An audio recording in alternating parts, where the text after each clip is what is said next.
राजा अतुल के अंदाज में कहे कि बा कैसे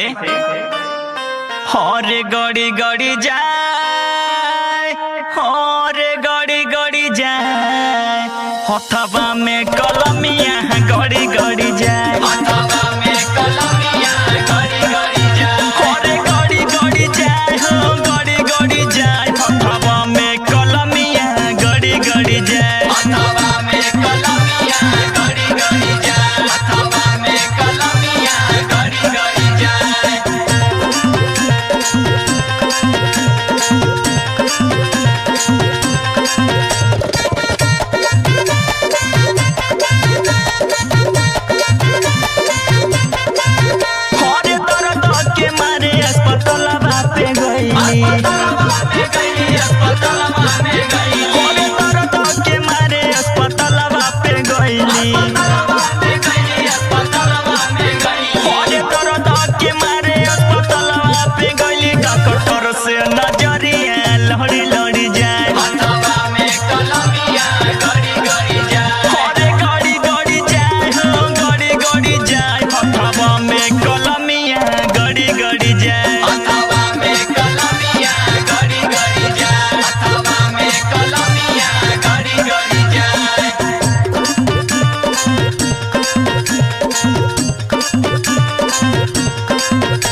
जरी